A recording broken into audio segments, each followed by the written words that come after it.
यात्रीगण कृपया ध्यान दें, आपकी जिंदगी बहुत सस्ती है। सस्ती ही तो है, वरना कब तक आम आदमी को मर मर कर बताना होगा कि सरकार प्लीज, हम तो मरकर मोक्ष पा लिए, आप प्लीज औरों की जान बचा लीजिएगा। अब किसी और भगदड़ में किसी और की जिंदगी मत छीनिएगा।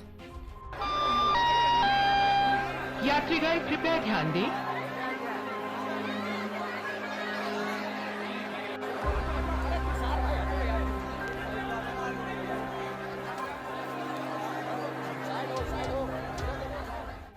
हां, सस्ती ही तो है, तभी तो पूरे देश में सबको पता है कि 50 करोड़ श्रद्धालुओं ने गंगा में डुबकी लगा ली। पर जो नहीं पता चल पाया वो ये कि जब कोई ट्रेन नहीं टकराई, जब कोई ट्रेन पटरी से नहीं उतरी, फिर 18 लोग रेलवे स्टेशन पर कैसे मर गए। रेलवे का बयान सुनिए तो ऐसा लगता है कि सारी गलती तो लोगों की है, रेलवे का कोई दोष नहीं। रेलवे के हिसाब से तो भगदड़ भी नहीं हुई थी, ना प्लेटफॉर्म बदला गया था, ना ट्रेन कैंसिल हुई थी, ना अधिकारियों की गलती थी। गलती तो आम लोगों की थी।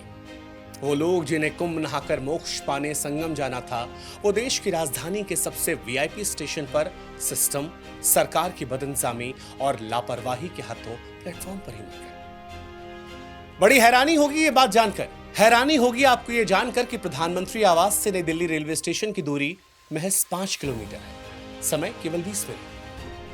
रेल भवन से नई दिल्ली रेलवे स्टेशन की दूरी केवल 4 किलोमीटर है, समय 15 मिनट। राष्ट्रपति भवन से नई दिल्ली रेलवे स्टेशन की दूरी 5.25 किलोमीटर है, समय लगता है केवल 20 मिनट। और जिस संसद में खड़े होकर अब तक रेल मंत्री ये दावे करते रहे कि दिव्य कुंभ के लिए भव्य इंतजाम रेलवे ने कर रखे हैं, उसी संसद से केवल 3 किलोमीटर दूर नई दिल्ली रेलवे स्टेशन के प्लेटफॉर्म नंबर 14 की सीढ़ियों और प्लेटफॉर्म नंबर 16 के एस्केलेटर के पास प्रयागराज जाने वाले यात्री भगदड़ में मर गए।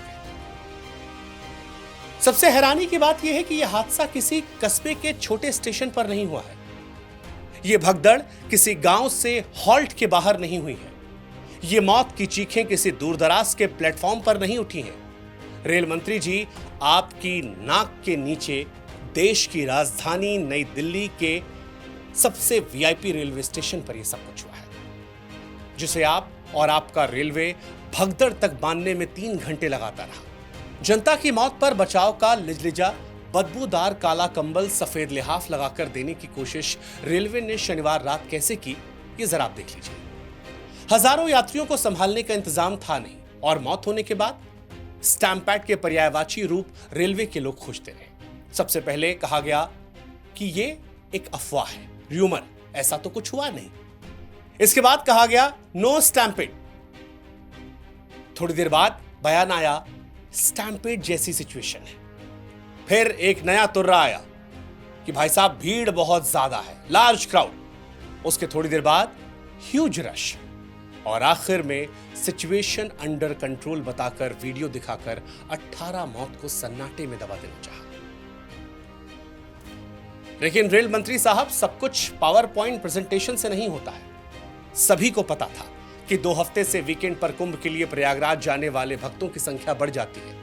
सभी को इस बात की खबर थी कि रेलवे स्टेशन पर बहुत सारे श्रद्धालु लगातार ट्रेन में किसी तरह भरकर, किसी तरह ठूस ठूस कर टॉयलेट के पास बैठकर संगम नहाने जाते हैं। सभी को इस बात की जानकारी थी कि शनिवार शाम से नई दिल्ली रेलवे स्टेशन पर बहुत सारे लोग जुड़ रहे हैं। लेकिन पावर पॉइंट प्रेजेंटेशन देखकर खूब चर्चा में रहने वाले रेल मंत्री साहब, जो रेलवे में छोटी से छोटी और बड़ी से बड़ी चीज को रील बनाकर प्रचार कर देते हैं, न जाने शनिवार रात रेल मंत्री और रेल मंत्रालय कहां पर थे, जो पूरी व्यवस्था नई दिल्ली के रेलवे स्टेशन पर जनता को कुचलने, जनता को दबने के लिए छोड़ दी गई थी। अब मंत्री जी को कौन समझाए कि जांच से सरकारी आंकड़े जरूर दिख जाएंगे, लेकिन जो नहीं दिखाई पड़ेगा वो ये कि मरने वाले इंसान थे। वो किसी के बाप थे, किसी के भाई थे, किसी के पिता थे, किसी की मां थी, किसी के बेटे, किसी की बेटी, किसी के परिवार की आखिरी निशानी तो किसी की जिंदगी की पूरी कहानी।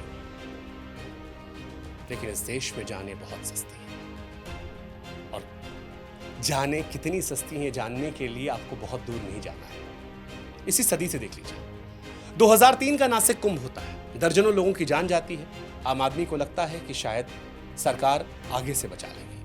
फिर 2010 हरिद्वार में कुंभ होता है। भगदड़ में 10 लोगों की जान जाती है। सबने सोचा कि आगे देश में सरकारें संभाल लेंगी। 2013 यही प्रयागराज, तब नाम इलाहाबाद था, कुंभ का मौका था। रेलवे स्टेशन पर भगदड़ होती है, 43 की मौत हो जाती है।